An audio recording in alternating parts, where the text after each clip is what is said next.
Luxury goods is a fascinating world where the rules of pricing and brand building are very different than the rest of the market.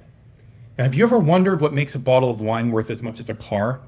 It's more than just grapes and a good story, it's a masterclass in strategy.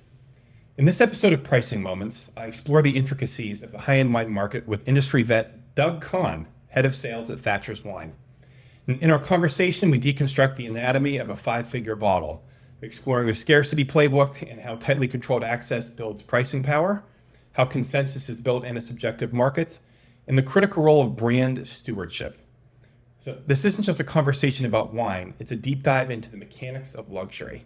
Let's get into it. Welcome back to Pricing Moments. I'm your host, Ryan Moser, and I'm thrilled to be joined today by Douglas Kahn, head of sales at Thatcher's Wine.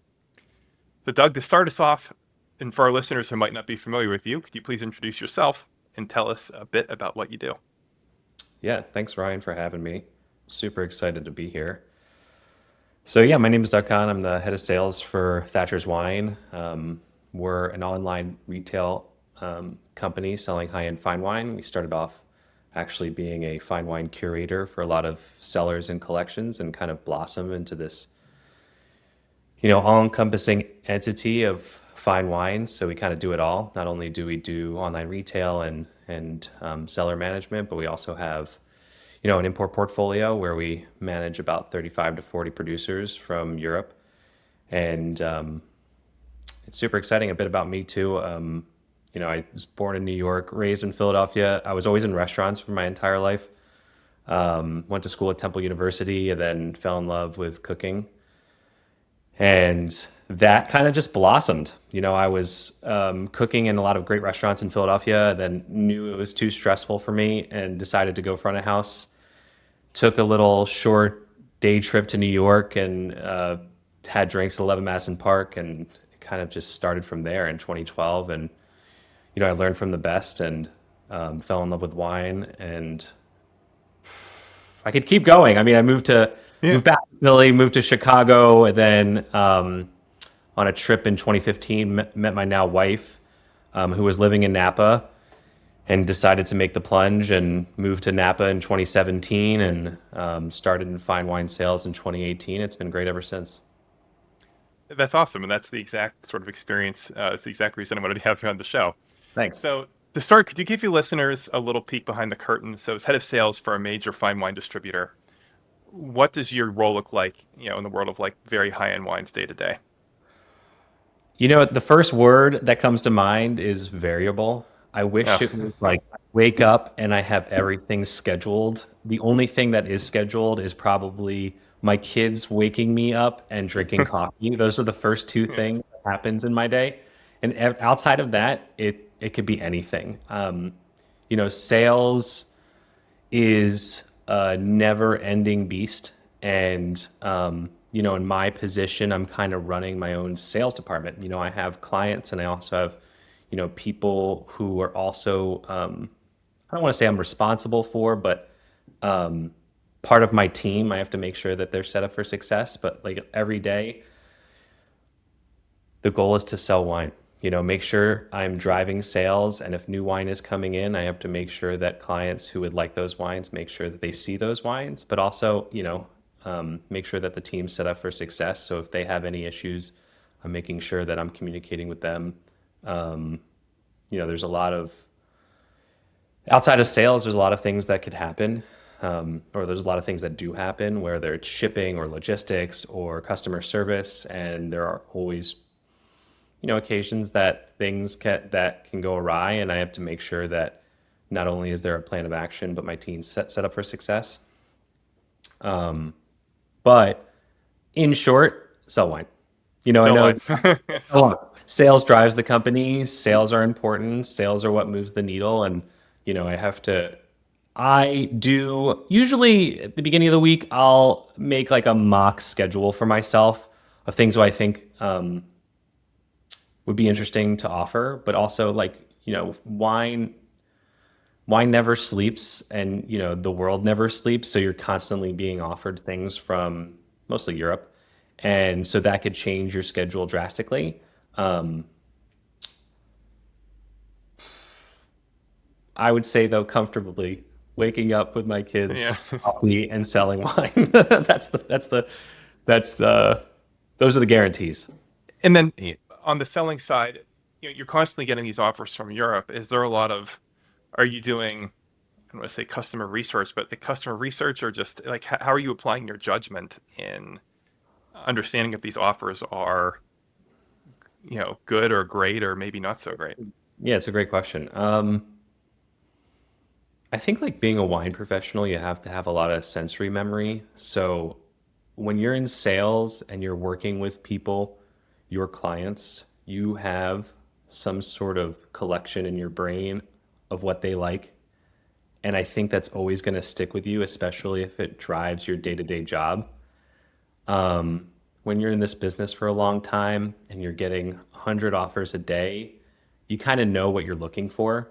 Like there's the occasional like, this is new. Let me read more into this. Yes. But most of the time, you're looking at your recollection, your comfort zone, and what you've dealt with for your career, and in terms of producers and regions. But I was just thinking about this morning, where it's like, oh man, I was just delete, delete, delete, delete on a lot of offers because I know how also these people write, and I know how they offer. And I'm kind of looking for something specific. So at this point, you just get almost into a repetition of, how these offers come in. But yeah, I think that's probably the best explanation I can give. It's kind of feeling, it's kind of where the market is, but also, just what you've sold in the past and what you're looking for. Yeah, there are a lot of roles where sales is understanding your customer's taste. Usually not as quite as literally Yeah. as in wine, but what you're Yeah. describing is 100%. understanding your customer's taste. Yeah. So one of the things I'd like to do today is deconstruct why some wines can cost as much as a car. So from your perspective, like what are the biggest misconceptions people have about why why certain wines command such high prices? The first thing that comes to mind is that you you almost think that you're buying perfection. When you're buying a car, it looks immaculate when it's coming off the lot. It's new, it's exciting. I kind of equate it to like the honeymoon stage, where you're Hmm. just like, you have these glassy eyes on, and you're just like, "Ah, this is what I've been waiting for." And just like anything, when you're buying a high-end car or you're buying like a high-end watch, it has its highs and lows. Like there is that the new stage of when you're buying it and how it looks pristine, and treating it like a little child, which is totally normal. But things could happen. A car could break down, you can get a ding, you can get a scratch. And just in like wine, you're holding this special bottle for a long period of time, and there's the unfortunate issue that the wine could have flaws. Cork taint could be a big thing, Hmm. which is a bacteria that lives on cork that could ultimately affect the wine. And also, if you could hold it for a long time, it could be past its peak. But on the upside, you know, something that you yearn for in life are experiences, and buying a special bottle of wine and opening it with the right type of people, and you know, having incredible meal to accompany it is one of the best experiences of your life. We're all gonna grow old and move on at some point, and like the experiences are the most important thing. I love that. Yeah. But the high prices, Yeah. I think I'd say misconception. Yeah, I think that no, I'd like thinking about it like anything can go wrong. Like you can buy a really expensive house. Plumbing could be an issue. Neighbors can be an issue. Right. There's nothing that's, not susceptible to something going awry. And I think wine, obviously it's grape juice in a bottle that's been fermented. And it might have a little bigger target on its back because it is a beverage and it's not a house and it's not a car. But, it's a piece of art. And I think that people who do truly appreciate the art understand that despite it being expensive, there are things that could go wrong. Hmm.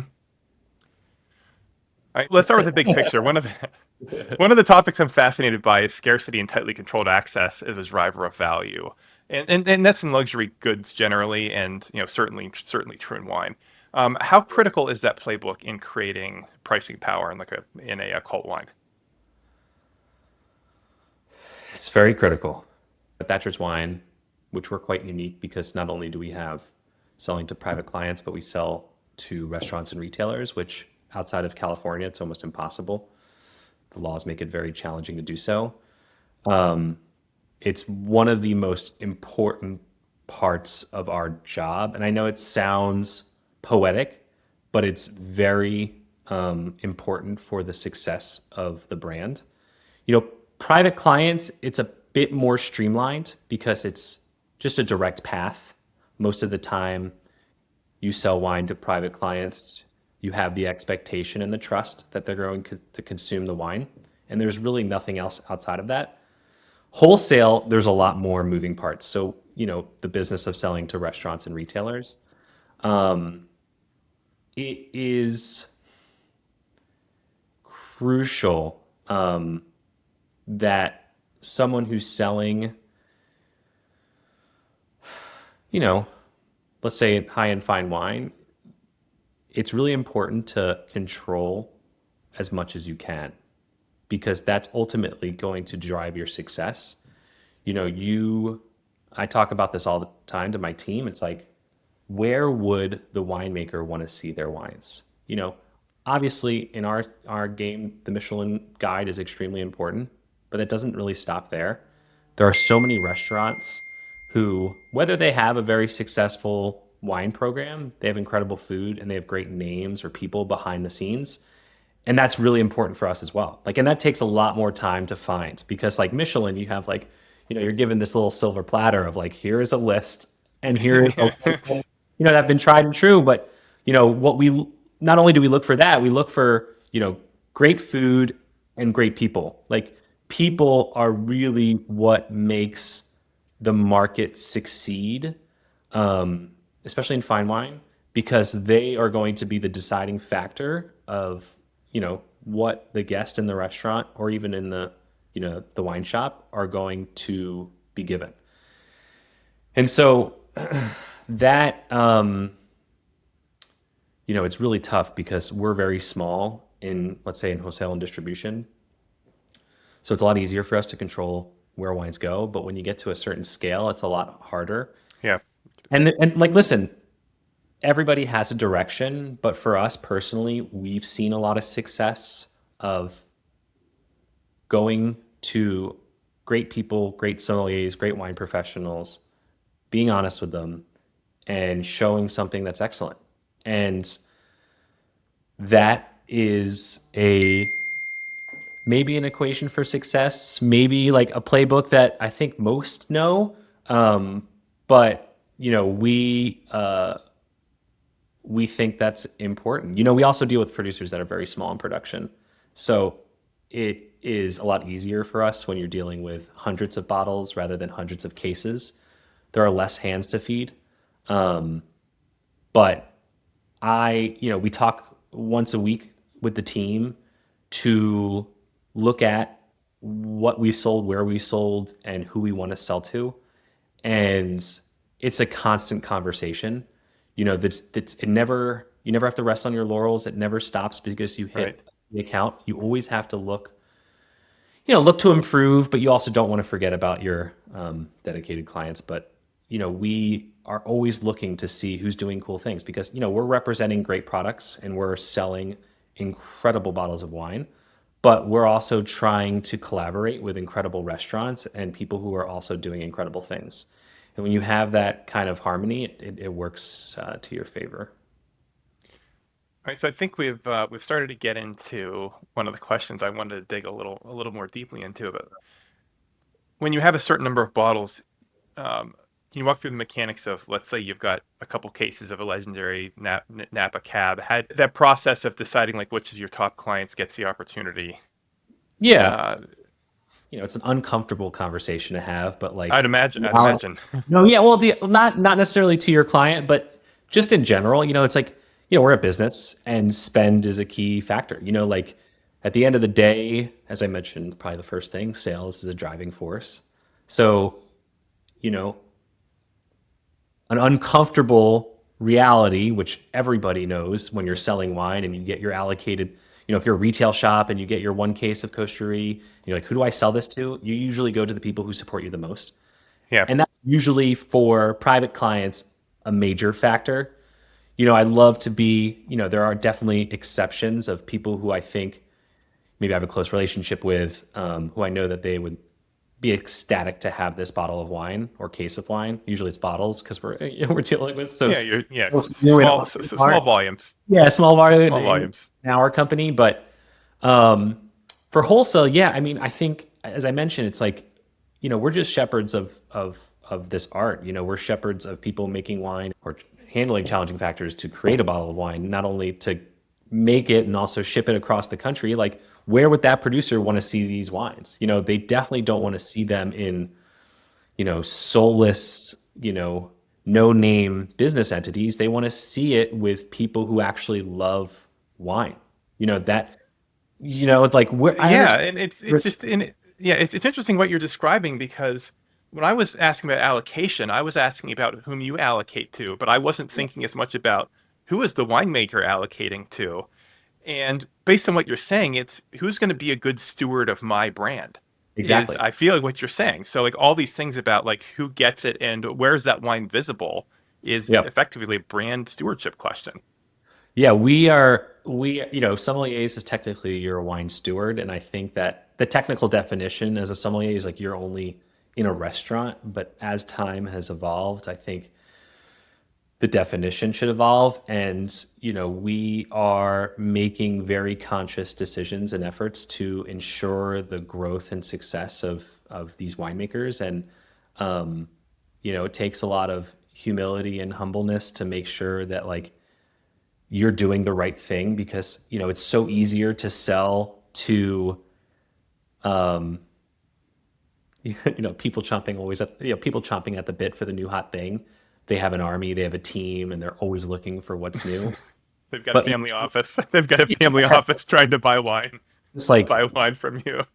just looking, Yeah. reading, researching, Mm, and it takes a lot more effort to find like people who are a little more low key and who right. are doing things for the love of the industry, and that's our jobs. We set up the import portfolio to do that. We want to make sure that it's small enough for us to manage and that it's not big enough that we have to sell to bigger entities Right. that might get lost in the shuffle. And like you meet these winemakers and they're just like you and I, but they just make wine. They're humans. They want success. They want to be happy, and like it's such a moment to like be giving of themselves to send their wine to a country where they are not going to be for maybe 360 days of the year, and the Yep. communication is just through email, and they are trusting you to make sure that their products are well taken care of. And I think that is important. At the end of the day, it's like, does this business decision make sense for the future and the success of the brand? And you have to stop and think about it. And if it doesn't, then you know back to the drawing board. Yeah. I was thinking about Fryer recently and how they allocate it. It sounds very similar where you could always make more money in the moment, or there's always an easier sale to make in the moment. Yeah.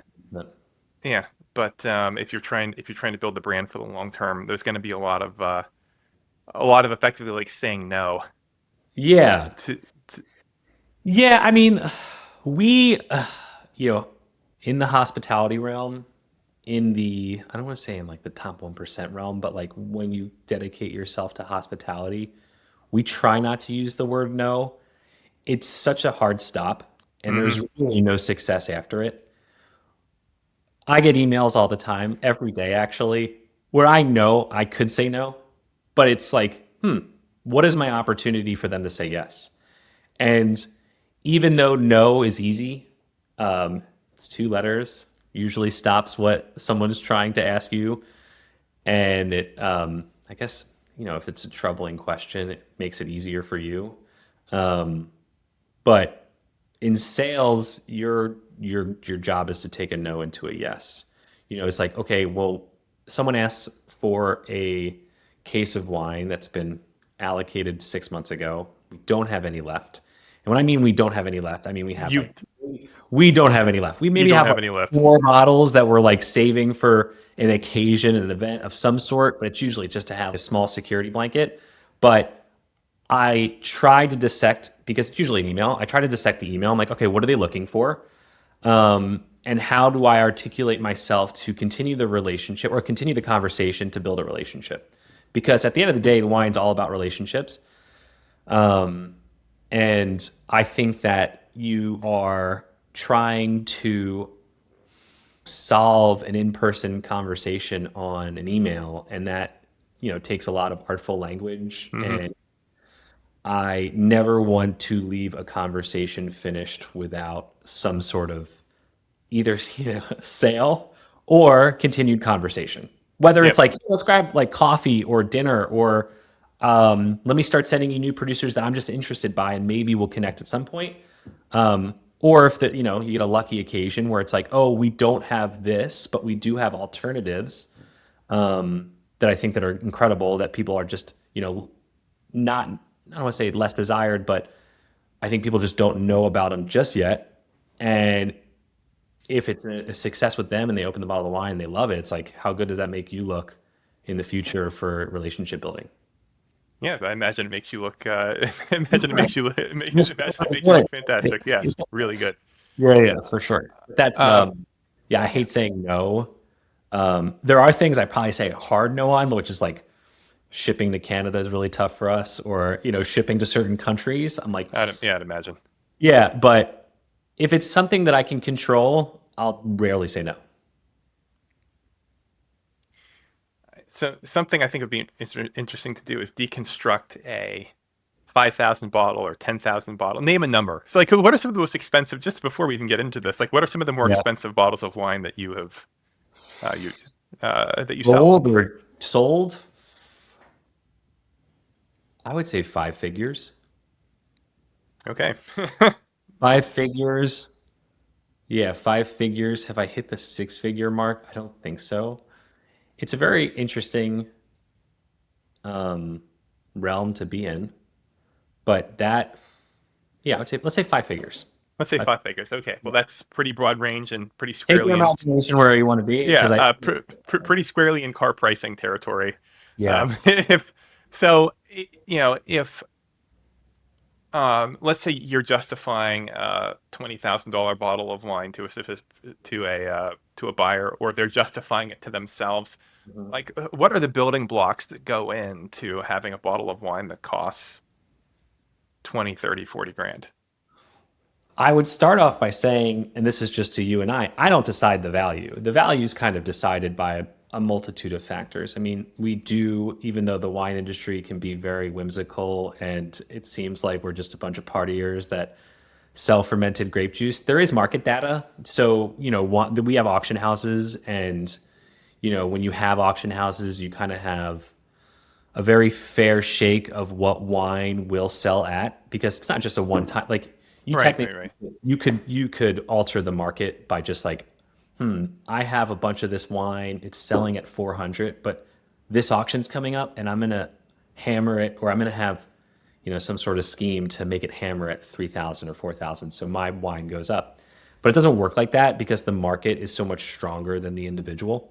The biggest thing that scarcity, small quantity, and quality are probably the three things that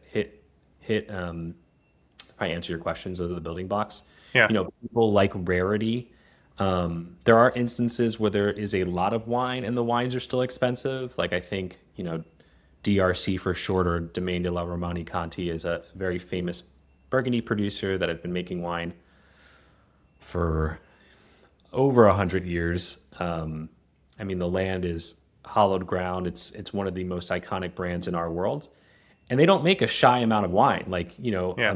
like a single vineyard wine from them that sells for anywhere from $4,000 to $6,000 a bottle. They make, depending on the vintage, 15 to 20,000 bottles.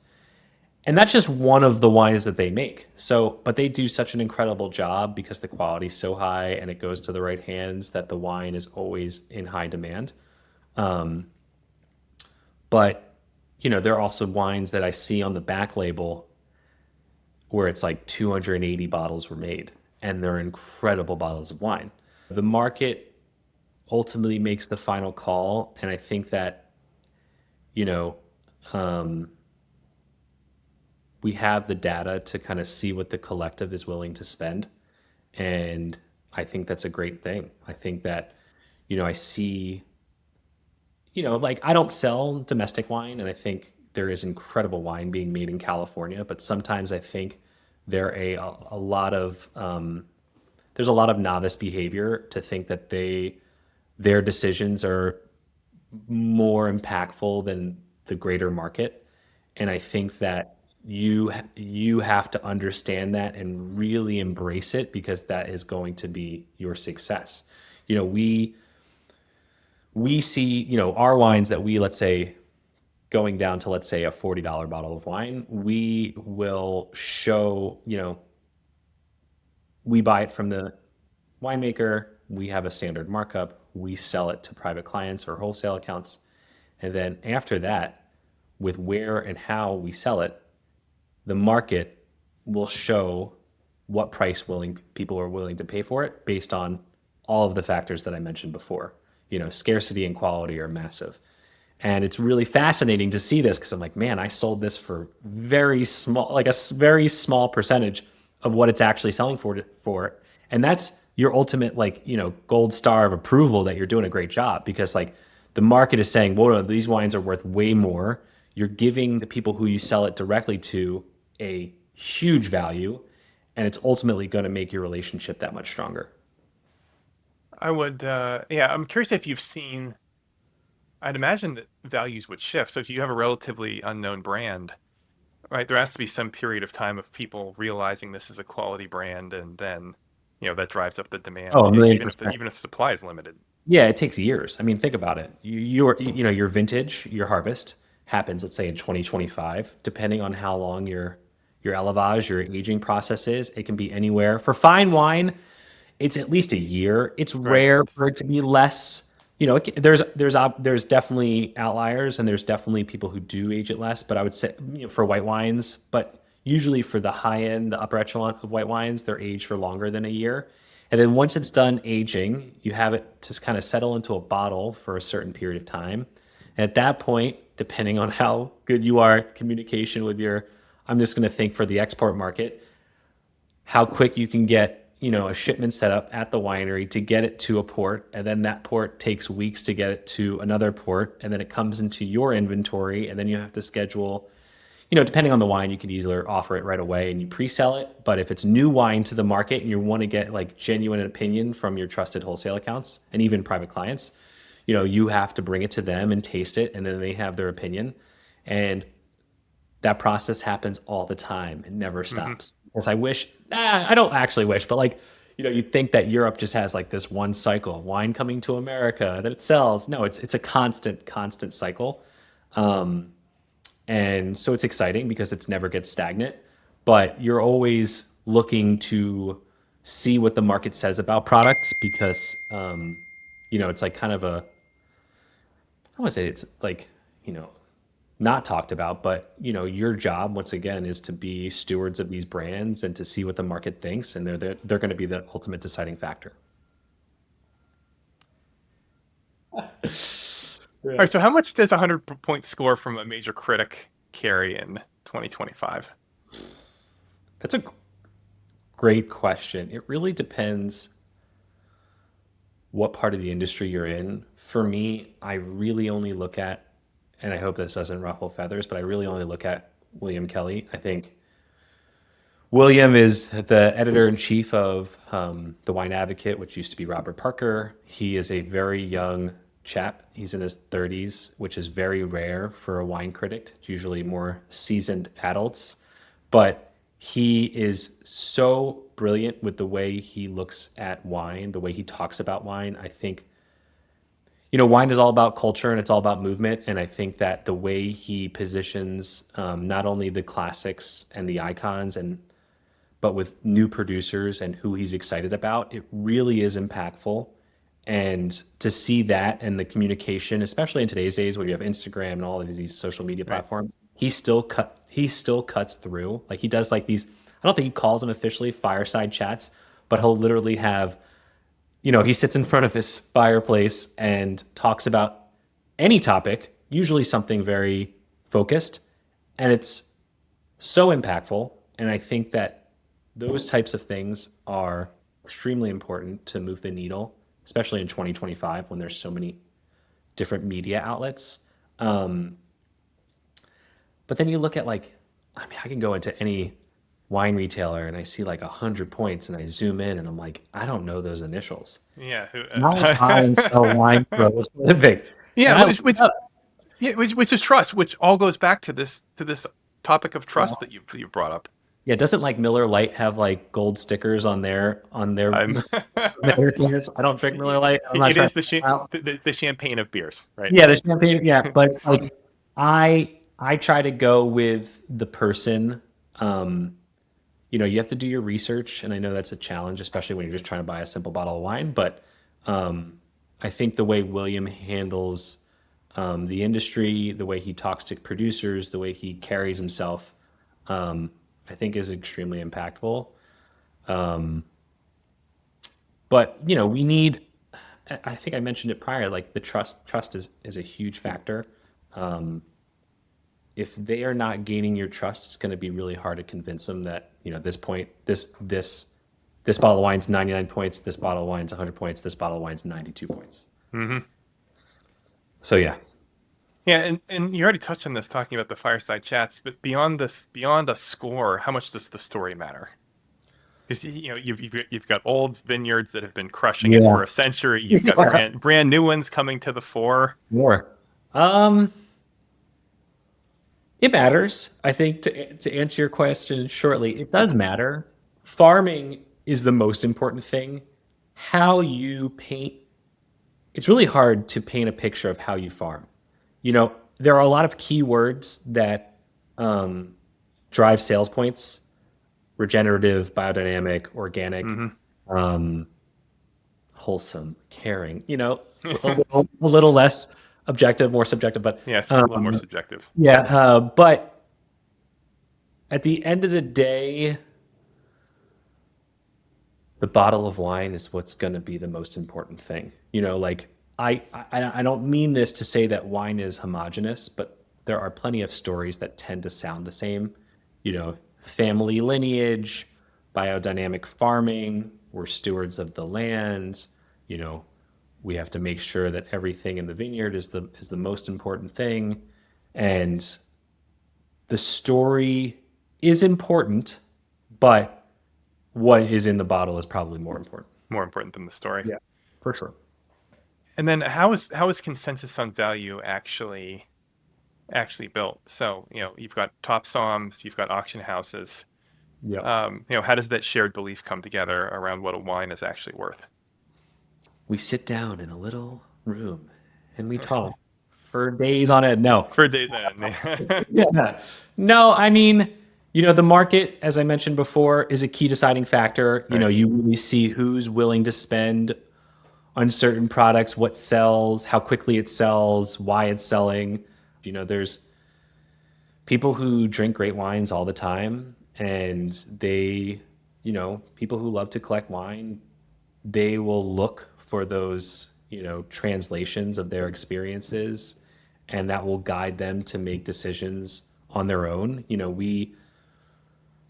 In the world of technology, in the world of online platforms, we have the ability to see what everyone's drinking at all times of the day. And you look at platforms like Instagram or Cellar Tracker or Wine Berserkers, you could follow somebody who you actually don't know personally, but love their writing, and you love the way they kind of talk about wine and what they buy. And that is, I guess, a huge deciding and leading factor of the subjective market. We all start at a certain level, and you then start to see people emerge out of the baseline level of as true kind of like real passionate drivers and experts of the craft, and then they ultimately will get a louder voice by just natural progression, and those voices will ultimately kind of drive a subjective market. So I guess, to answer, we have a subjective and objective point, but the subjective kind of leads the objective. Yeah, what you're describing is almost, it isn't just finding someone's taste who aligns with yours when you talk about these influencers. It's like these people are actually, would it be fair to say that they are shaping taste? They're like shaping taste Yeah. itself. We have this in food. Like no one, I Yeah. mean, I guarantee there is a massive other, because I see it on YouTube, there is a massive industry to talk about food, like, subjective taste in food and wine. We don't see it on the mass scale, especially in like fine wine.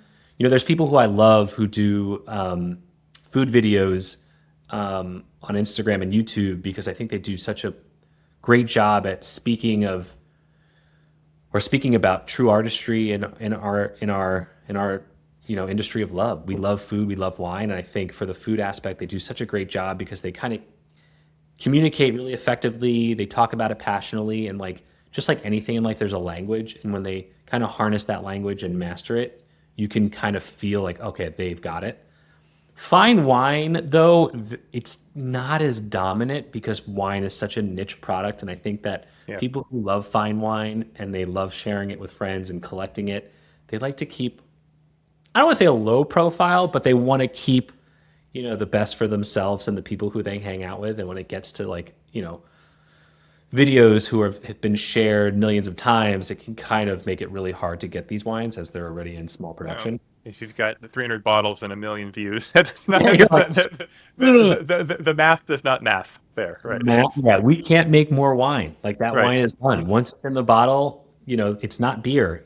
Beer can be, I love beer, don't get me wrong, but like beer can be made all year round. Spirits can be made all year round. Now, the best of the best have, definitely looked at harvest of their, whether it's grain or whatever they're using to make their product. They notice how important that is to make the best product possible. And for wine, that's all we have. Like you can't, Yes, you can't cheat. you're not, You can't cheat the seasons. can't cheat the seasons, and like you're not importing grapes from Chile to make wine in America. It just won't work. Mhm. But getting back to it, the subjective part, it's like communication is key. Like we are always looking to see what people are talking about, the experiences they had, and who they are as a taster, to help us guide decisions. There are people who I know, who I love, and I test or I trust their palate with high regards, and they don't even work in the wine industry.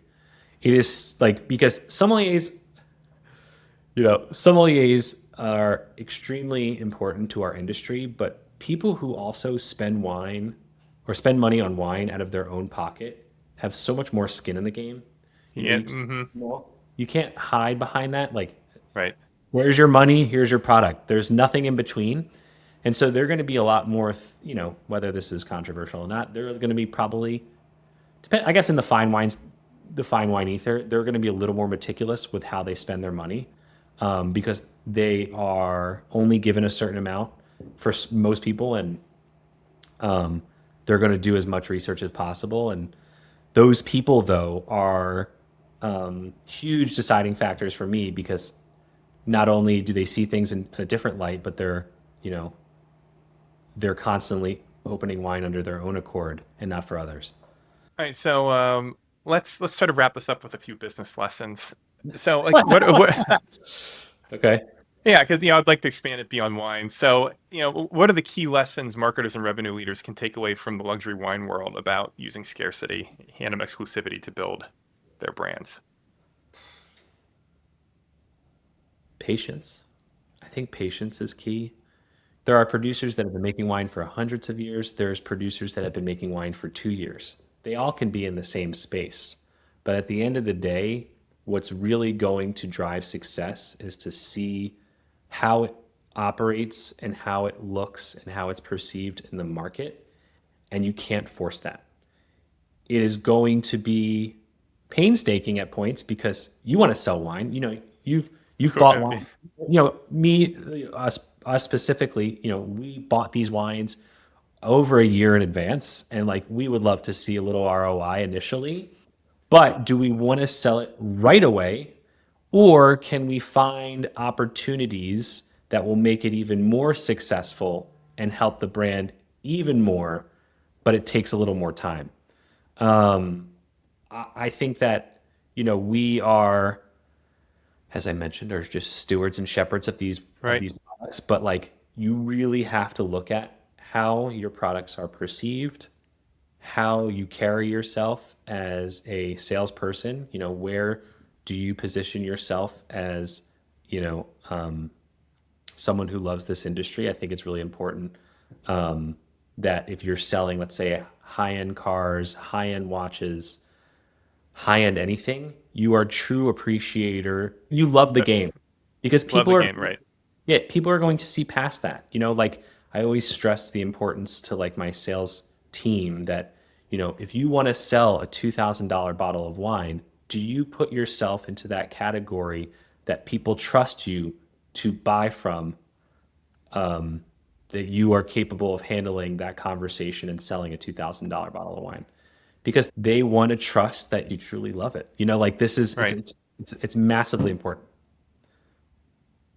Hopefully that answers, I guess that answers the question. Right? Yes. Yeah. That I don't also, let me also, I'm thinking about it. You also don't want to abuse scarcity and exclusivity. Just because it's scarce and just because it's exclusive doesn't mean it's good. Like that is also key. You can make 100 bottles of wine. It's scarce. You sell it to 8 people. It's exclusive. But, when you're putting yourself out there and exposing your product to more of a bigger part of the market,